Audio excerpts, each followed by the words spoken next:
السلام علیکم، آپ دیکھ رہے ہیں نیوز پوائنٹ، میں ہوں علی سرور۔ امیر جماعت اسلامی پاکستان حافظ نعیم الرحمان صاحب نے ایک بار پھر اپنے اسی بیان کو دہرایا ہے۔ وہ کہتے ہیں جی فارم 45 کی نہیں، فارم 47 والی یہ حکومت ہے اور ہم اس کو تسلیم نہیں کر سکتے، اور انہوں نے باقاعدہ پن پوائنٹ کیا ہے نون لیگ کو، انہوں نے پن پوائنٹ کیا پاکستان پیپلز پارٹی اور ایم کیو ایم کو کہ یہ فارم 47 والے لوگ ہیں، یہ ہارے ہوئے تھے، ان کو جتا دیا گیا۔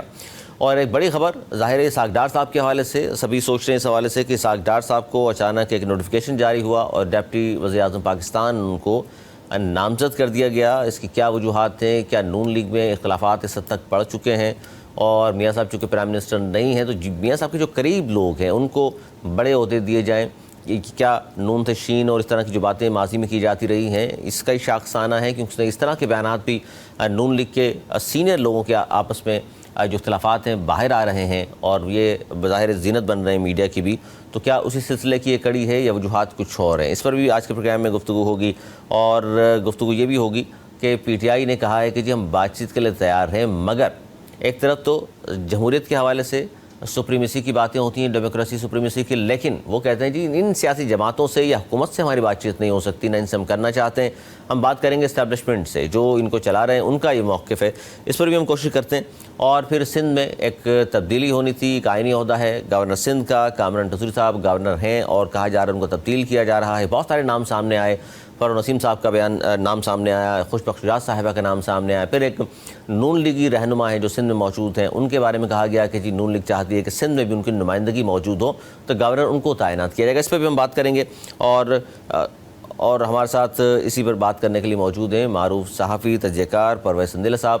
بہت شکریہ سندیلہ صاحب۔ پرویز سندیلہ صاحب یہ بتائیے کہ یہ جو بار بار گفتگو کی جا رہی ہے کہ جی تمام لوگوں کو ساتھ لے کر چلیں، تمام سیاسی جماعتوں کو ساتھ لے کر چلیں، بہت اچھی بات ہے، حکومت کی طرف سے کہا گیا، عرفان صدیقی اور دیگر لوگوں کی جانب سے، لیکن ایک بڑی سیاسی جماعت، کیونکہ اب تو الیکشن کمیشن نے جو سنی اتحاد کونسل کا رزلٹ جاری کیا کہ دوسری بڑی سیاسی جماعت ہے قومی اسمبلی میں 82 ارکان موجود ہیں، ان کا رویہ عجیب و غریب ہے۔ وہ سیاسی جماعتوں کے بجائے وہ کہتے ہیں جی ہم تو اسٹیبلشمنٹ سے بات کرنے کو تیار ہیں۔ سر دیکھیں، پہلی بات ہے کہ ان کو سیاسی جماعت کہنا باقی سیاسی جماعتوں کی ویسے ہی توہین ہے، وہ سیاسی جماعت ہے ہی نہیں ہے، وہ ایک بالکل ان کا جو مائنڈ ہے وہ دہشت گردوں والا مائنڈ ہے، وہ صرف اور صرف دہشت گردی کر سکتے ہیں، ہر بات جو ہے اس کو بنوانا چاہتے ہیں، پارلیمنٹ میں جانا نہیں چاہتے۔ نہیں تو آپ پرویز صاحب کہہ رہے ہیں کہ سیاسی جماعت نہیں ہے، تو جتنے لوگوں نے ان کو ووٹ دیا ہے کیا ان ووٹ کی توہین نہیں ہے کہ عوام نے ووٹ دیا ہے، منتخب تو ہوئے نا وہ؟ سر عوام نے ووٹ دیا تو عوام بہک بھی تو سکتے ہیں، عوام کو بہکایا بھی تو جا سکتا ہے نا۔ عمران خان صاحب کیا کیا ہے؟ عمران خان صاحب لوگوں کو بہکائی تو رہے ہیں، لوگوں کو مس گائیڈ تو کر رہے ہیں، اور اگر کچھ لوگ مس گائیڈ ہو گئے ہیں، کچھ لوگوں کو مطلب استعمال کر لیا گیا، تو اس کا مطلب یہ تو نہیں ہے کہ اگر وہ اب دیکھیں 9 مئی کے بعد کیا آپ کو نہیں لگتا کہ وہ جماعت جو ہے وہ دہشت گرد جماعت نہیں ہے؟ دوسری یہ بات ہے کہ آپ اور دوسری بات یہ بتائیں مجھے آپ کے وہ جو کہہ رہے ہیں کہ ہم لوگ سیاستدانوں سے مذاکرات نہیں کریں گے، کسی سیاسی پارٹی سے مذاکرات نہیں کریں گے، کیا یہ کسی ایک سیاسی جماعت کا رویہ ہو سکتا ہے؟ وہ کہہ رہے ہیں کہ ہم لوگ صرف آرمی چیف سے کریں گے، ہم لوگ صرف D G I S I سے مذاکرات کریں گے۔ اب دیکھیں کوئی ایک سیاسی جماعت پاکستان کی تاریخ میں آج تک ایسا ہوا ہے؟ آپ نے بلکہ یہ آپ کو یاد دیا تھا اور ہم نے ہندوستان کا جہاز مار گرایا تھا، یہ عمران خان صاحب اس وقت وزیر اعظم تھے، اس وقت ملک کے وسیع تر مفاد میں بھی سیاسی جماعتوں کے ساتھ نہیں بیٹھے تھے، اور اس وقت کوئی آرمی چیف بیٹھے تھے جماعتوں کے ساتھ۔ تو اس لیے یہ جماعت جو ہے نا، ان کا جو رویہ ہے انتہائی افسوسناک رویہ ہے، یہ کسی بھی طرح سے ان کو سیاسی جماعت کہا ہی نہیں جا سکتا۔ آج بھی عمران خان صاحب کی ساری جدوجہد، جس کو وہ جمہوریت کے لیے کہتے ہیں، جس کو بالا مسلی کہتے ہیں، وہ صرف اور صرف اقتدار کے لیے ہے۔ ان کا سارا زور اس بات پر ہے کہ مجھ سے مذاکرات کیے جائیں، مذاکرات بھی ایک ڈھونگ ہے۔ ایکچولی ان کا کہنا یہ ہے کہ پہلے کی طرح مجھے لاڈلا بنا کر اسمبلیوں میں لایا جائے اور پھر مجھے وہاں سے وزیر اعظم بنایا جائے، اس کے علاوہ ان کی نہ کوئی لڑائی ہے، نہ ان کا کوئی جھگڑا ہے، نہ ہی ان کا کسی چیز میں کوئی اور مسئلہ ہے۔ سمپل ون ایجنڈا ہے کہ مجھے اقتدار دیا جائے۔ بات درست ہے، یہ تو لگ اس طرح کیونکہ کے پی کے جو چیف منسٹر ہیں ان کی عجیب و غریب منطقیں اور عجیب و غریب بیانات کہ جی اسلام آباد پر ہم قبضہ کر لیں گے، چڑھائی کر دیں گے، مطلب ایک ہی پاکستان پورا ملک ہم سب کا ہے، ایک صوبے کا سی ایم یہ کھڑا ہو کر کہنے لگے تو پھر تو مطلب کیا اس کے رویے کی مذمت کریں یا کیا بات کریں؟ ایسے انسان کو، ایک ایسے بندے کو جب آپ سی ایم بنا دیں گے جو سرے عام شراب کی بوتلیں ہاتھ میں لے کر گھوم رہا تھا، اسلحے کے زور پر وہ اس وقت بھی کے پی کے سے اسلام آباد میں داخل ہوا تھا، اور اسلحے کے زور پر اس وقت بھی وہ سب کچھ کرنا چاہتے تھے جو وہ ابھی وزیر اعلیٰ بن کر کہہ رہا ہے. تو ایک ایسے انسان کو اگر وزیر اعلیٰ صوبے کا بنا دیں گا تو یہ میرے خیال میں بدقسمتی نہیں تو اور کیا ہے. اور پھر ایک ایسی جماعت کو آپ کہیں گے کہ وہ ایک سیاسی جماعت ہے, اور مجھے بھی کہیں گے کہ وہ سیاسی جماعت ہے. دیکھیں وہ سیاسی جماعت ہے ہی نہیں, اس کا رویہ ہی دہشت گرد ہونے والا. وہ کہہ رہے ہیں کہ ہم قبضہ کر لیں گے. کیا پاکستان کوئی دوسری ریاست ہے؟ کیا کے پی کے کوئی دوسرا ملک ہے کہ وہ پاکستان پر قبضہ کر لیں گے, اسلام آباد پر قبضہ کر لیں گے؟ اور کیا اسلام آباد کی حکومت جو ہے وہ ہاتھ میں چونگیاں پہن کے بیٹھی ہوئی وہ آئیں گے اپنی مرضی سے؟ تو پھر جائیں گے نہیں اپنی مرضی سے. وہ ایسا کیسے کر سکتے ہیں, ایسا کیسا کہہ سکتے ہیں؟ اور جن عوام کی آپ بات کریں ان عوام کو بھی سوچنا چاہیے. ان کی یہ لمحہ فکریہ ہے کہ وہ جو کہہ رہے ہیں ان کو دیکھنا چاہیے کہ جس جماعت کو انہوں نے ووٹ دیے, جس جماعت کی وہ سپورٹ کرتے ہیں, وہ جماعت کا رویہ اتنا خطرناک ہے کہ وہ ملک توڑنے کی طرف آ رہے ہیں. مطلب کے پی کے اور پاکستان, کیا یہ دو علیحدہ علیحدہ ملک تو نہیں بن گئے نا سر؟ ملک تو ایک ہی ہے نا. تو یہ رویہ کسی بھی طرح سے قابل قبول نہیں ہے. اور یہ میں ایک بات اور بتاؤں, یہ زیادہ دیر حکومت چلنے والی نہیں کے پی کے کی, کیونکہ ان کا رویہ حکومت چلانے والا نہیں. کوشش کریں گے کس طرح سے کوئی حالات ایسے پیدا ہو جائے. نہیں تو اس پر یہ جو بات آپ کر رہے ہیں, اس طرح کے خدشات تو ہیں کہ جس طرح کی وہ گفتگو کر رہے ہیں تو شاید وہاں پاسبل ہے یا نہیں ہے قانون ہے کہ وہاں قانون راج نافذ کر دیا جائے. اس طرح کی باتیں ہو رہی ہیں. آپ کو بھی لگتا ہے کہ حل پھر یہی ہوگا اس کا؟ مجھے لگتا ہے کہ آخری دفعہ جا کے حل یہی ہوگا, اور وہ حل جو ہوگا اس کے بعد پھر وہاں پہ گورنر راج لگے گا. لیکن میں کبھی بھی اس فیور میں نہیں جاؤں گا, ایک جمہوریت پسند انسان ہوں. اور دوسری ریزن اس کی یہ بھی ہے کہ پھر عمران خان اور اس کی پارٹی کو ایک جواز بھی مل جائے گا بہت بڑا, کیونکہ ہماری صوبے میں حکومت ختم کی گئی ہے. پھر ہمارے سڑکوں پہ نکلنے کا, جلانے کا, گھرانے کا, پھر وہ جلاؤ گھراؤ اور یہ سب چیزیں کریں گے, سڑکیں بند کریں گے, ملک کی معیشت کو خراب کریں گے. دوسرے ملکوں سے انویسٹمنٹ جو آتے وقت سوچے گی کہ اس ملک میں ہم انویسٹمنٹ کرنے جا رہے ہیں, جہاں پر پی ٹی آئی نے آئے روز کہیں نہ کہیں آگ لگائی ہے, کہیں نہ کہیں دھرنا دے کے بیٹھے. تو وہ ایک مناسب عمل میری نظر میں نہیں ہوگا ایسا. لیکن یہ حکومت اور یہ لوگ مجبور کریں گے کہ ایسا کیا جائے کہ وہاں پر حکومت جو ہے وہ اپنا نمائندہ جو ان کا گورنر ہے اس کے ذریعے وہاں پر اپنے معاملات چلائے. اچھا, ان کا جو یہ موقف ہے اس میں کس حد تک جان ہے یا نہیں ہے, آپ کا تجزیہ کیا ہے؟ وہ کہتے ہیں کہ جی چونکہ اسٹیبلشمنٹ سے مذاکرات ہم اس لیے کرنا چاہتے ہیں کہ موجودہ حکومت کے پیچھے بھی وہی ہے, یہ تو کٹ پتلی ہے, ان سے ہم کیا بات کریں, اصل تو وہ ہیں جنہوں نے سارا سب کچھ کیا ہے. سر دیکھیں, اب اس پہ بھی آپ اس چیز پر دیکھ لیں, اس پر ان کو کیا یہ ہو سکتا ہے. مجھے ایک بات بتائیں, 2018 کے الیکشن میں 55 سے 60 ایم این اے کی ایسی سیٹیں تھی جہاں پر نون لیگ کا جو کینڈیڈیٹ تھا اس سے جیتنے کا مارجن کم تھا اور مسترد شدہ ووٹ جو ہے وہ زیادہ تھے. مطلب ان کو 60 سے 70 سیٹیں ایسی جتوائی گئی تھی پی ٹی آئی کو جہاں پر ٹھپے لگا کر نون لیگ کے لوگوں کے ووٹ کو ضائع کر دیا گیا تھا. جتوائی گئی آپ کہہ رہے ہیں؟ آپ کہہ رہے ہیں پرویز صاحب جتوائی گئی تھیں؟ جی بالکل جتوائی گئی تھی. آپ خود دیکھ لیں 2018 میں جس طرح آر ٹی ایس بند کر کے ان کے ساتھ کیا گیا تھا, جو ہوا تھا, تو یہ کس منہ سے کسی پر دوسرے پر الزام لگا سکتے ہیں؟ یہ کسی دوسری پارٹی پر یا موجودہ یہ ہوا کہ پرویز صاحب کہ آج جو فضل الرحمان صاحب فرما رہے ہیں کہ جی 2018 کی طرح ہی 2024 کا الیکشن بھی ہوا ہے, پہلے ان کو جتوا دیا گیا, اب ان کو جتوا دیا گیا. مولانا فضل الرحمان صاحب جو ہیں وہ ان پہ میرے خیال میں وہ ایک منجے ہوئے سیاستدان ہیں. ابھی فی الحال ان کے میرے لیے کمنٹ کرنا کوئی اتنا وہ بہتر نہیں ہے. وہ ایک بزرگ لیڈر ہیں, انہوں نے اگر ایسی کوئی بات کی ہے تو آنے والے وقت میں شاید ان کو سمجھ آ جائے کہ وہ جو رویہ اختیار کر رہے ہیں. دیکھیں ایسا ہو نہیں سکتا.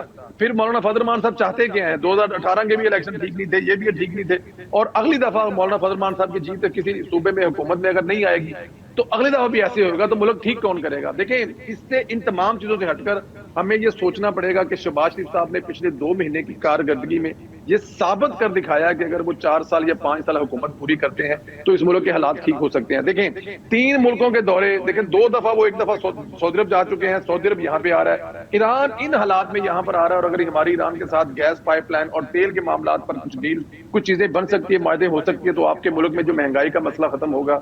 اگلے سال عالمی مالیاتی ادارے یہ کہہ رہے ہیں کہ جو مہنگائی ہے وہ 12 سے 15% کم ہو جائے گی. قطر آ رہا ہے, بہت سارے دوسرے ممالک آ رہے ہیں, سی پیک پر کام تیز ہو رہا ہے, تو ہمیں ساری توجہ تو اس طرف دینی چاہیے. لیکن اگر آپ سیاسی عدم استحکام پیدا کر وہ چاہے مولانا فضل الرحمان صاحب ہوں, چاہے وہ عمران خان صاحب ہوں, تو وہ ملک کا نقصان کریں گے, وہ میرا اور آپ کا نقصان کریں گے. عمران خان صاحب پہلے بہت نقصان کر گئے ہیں, تو خدا کیا شہباز شریف صاحب نے اپنی پہلی تقریر میں عمران خان صاحب کو دعوت نہیں دی تھی کہ ہم لوگ میثاق معیشت کر لیتے ہیں, آپ جیسے بھی آ گئے ہیں ہم آپ کے ساتھ ہیں اور اس ملک کی اچھا لیکن یہ تمام باتیں وہ کہتے ہیں اس لیے نہیں ہو سکیں کہ موجودہ حکومت بھی آ گئی لیکن پالیسی ہمارے خلاف تبدیل نہیں ہوئی. آج بھی ہمارے گھروں پہ چھاپے پڑ رہے ہیں, ہمیں جلسے جلوس کرنے کی اجازت نہیں ہے. آج بھی کسی کی 60 کیس ہیں, کسی 70 کیس بنا دیے ہیں. سر وہ میرے خیال میں یہ ان کا ایک نا پروپیگنڈا کرنے کا بیان ہے. آپ کو پتا ہے کہ جب الیکشن کے کاغذات نامزدگی جمع ہو رہے تھے تو انہوں نے شور ڈالا تھا کہ ہمارے لوگوں کو کاغذات نامزدگی جمع نہیں کروانے دیے جا رہے, اور پھر جب جمع ہونے والوں کی ٹوٹل تعداد سامنے آئی کاغذات تو پاکستان تحریک انصاف کے دوسری تمام جماعتوں سے ڈبل کاغذات نامزدگی. یہ صرف پروپیگنڈا کرتے ہیں, ان کا کام ہے پروپیگنڈا کر کے لوگوں کی ہمدردیاں حاصل کرنی اور جو لوگ ان کے فالوور ہیں ان کے ذہن اور دماغوں سے کھیلنا. تو ان کی جتنی دیکھیں آپ جلسے ابھی یہ جو مروت صاحب ہیں قصور میں جلسہ کر کے ہیں, لاہور میں جلسہ کیا ہے, کہاں پر مروت صاحب جو ہے وہ جلسہ نہیں کر رہے, کہاں بھی ایک ہی بندہ ان کا جلسہ کر رہا ہے وہ ہے صرف مروت. اس کے علاوہ سارے کے سارے جو ہیں وہ گھر پہ بیٹھے ہیں. کہ وہ عمران خان کو تو بتاتے ہیں کہ ہم لوگ آپ کے ساتھ ہیں لیکن اندر سے وہ حکومت انجوائے کر رہے ہیں. کوئی ایم این اے انجوائے کر رہا ہے, کوئی سینیٹرشپ انجوائے کر رہا ہے, کوئی کمیٹی انجوائے کر رہا ہے. وہ یہ تمام چیزیں انجوائے کرنا چاہتے ہیں اور ان کی بھی کوشش یہی ہے کہ عمران خان صاحب 5 سال جیل میں رہیں. میں یہ پاکستان تحریک انصاف کے لوگوں کی بات کر رہا ہوں, ان کی بھی کوشش ہے کہ عمران خان صاحب 5 سال تک جیل میں رہے تاکہ وہ 5 سال تک باہر انجوائے کر سکیں اور اس کے علاوہ ملک کی معیشت بھی ٹھیک ہو جائے. آخر ہے تو وہ بھی پاکستانی, تکلیف تو ان کو بھی ہے لیکن کیونکہ وہ عمران خان صاحب کے رویے کی وجہ سے مجبور ہے, اس کی پارٹی میں وہ کیا کر سکتے ہیں. تو اس لیے یہ پروپیگنڈا کرتے ہیں, ان کے کسی پروپیگنڈے پر آپ کو کان نہیں دھرنے چاہیے. اچھا کچھ فیصلے ابھی بھی رکے ہوئے ہیں, جیسے کہ نون لیگ فیصلہ کرنا ہے اور جو معاہدہ ہوا پاکستان پیپلز پارٹی کا اس میں یہ تھا کہ جی سندھ میں نون لیگ نے اپنا گورنر لانا ہے. اب وہ اپنے اتحادیوں کے لیے آئے, ایم کیو ایم کے لیے آئے یا اپنا کوئی اناؤنسمنٹ کر دے لیکن وہ فیصلہ نہیں ہو پا رہا. آپ کے پاس بھی اس حوالے سے خبر ہے کہ کیا ٹیسوری صاحب کو کنٹینیو کرانا ہے یا نون لیگ نے کوئی اور بھی نام دے دیا ہے؟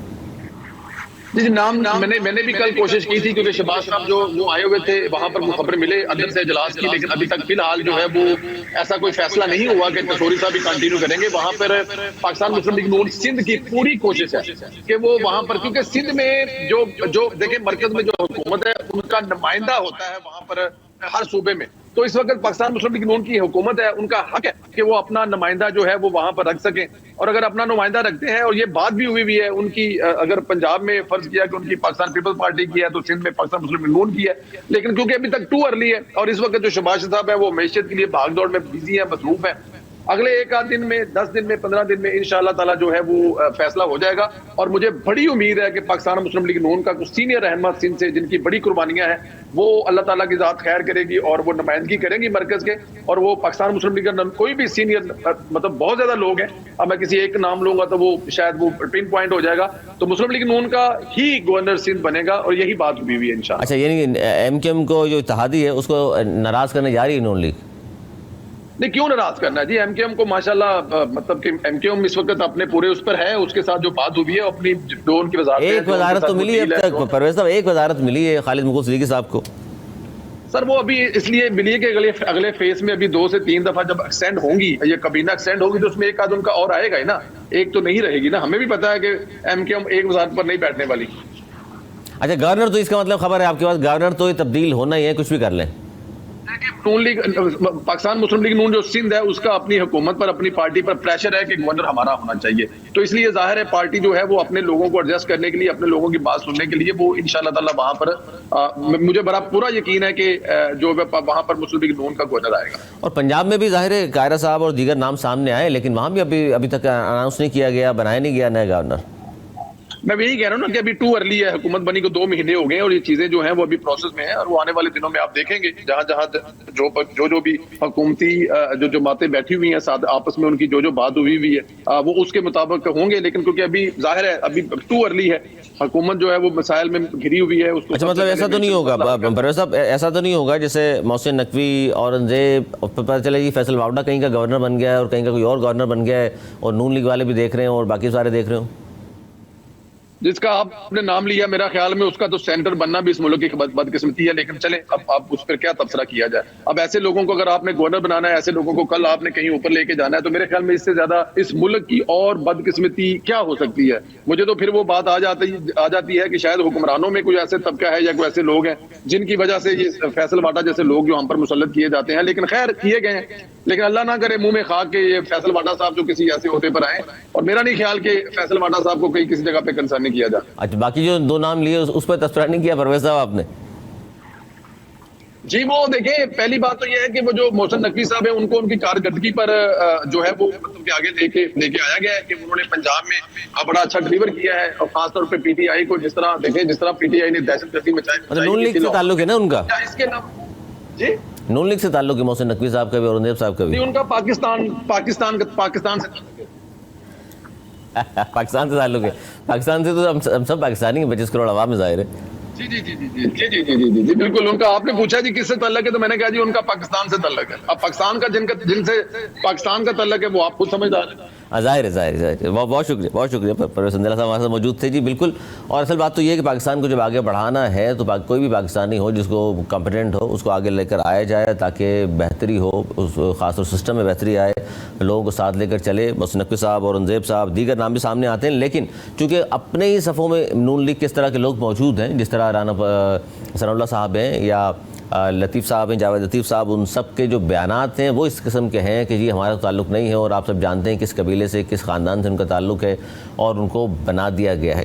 گفتگو آپ نے سنی، اور خاص طور پہ ڈپٹی وزیر اعظم اسحاق ڈار صاحب کو بنایا گیا ہے، تو کہا گیا ہے کہ جی اس کی وجہ یہ ہے، پرویز سندیلہ صاحب بتا رہے ہیں ان کی خبر کے مطابق، وہ کہتے ہیں کہ اس لیے بنایا گیا ہے کہ بہت زیادہ دباؤ ہے شہباز شریف صاحب پر، کہ بہت زیادہ کیونکہ کام کرنا ہے، پاکستان کو بہت آگے بڑھانا ہے، اور ملک سے باہر بہت زیادہ دورے ان کے موجود ہیں، اور اب مزید انہوں نے کرنے ہیں بہت سارے ممالک کے دورے. تو وہ کہتے ہیں اس لیے پاکستان میں بھی کوئی اس طرح کے عہدے پہ شخصیت موجود ہو جس پر خاص طور پر نون لیگ کا سب کا احترام ہو، تاکہ وہ باقی فیصلے بھی لے سکے. یہ تھا ہمارا آج کا پروگرام. امید کرتا ہوں آپ کو پسند آیا ہوگا. اگلے پروگرام تک کے لیے مجھے میری ٹیم کو دی اجازت. مولانا کے پان.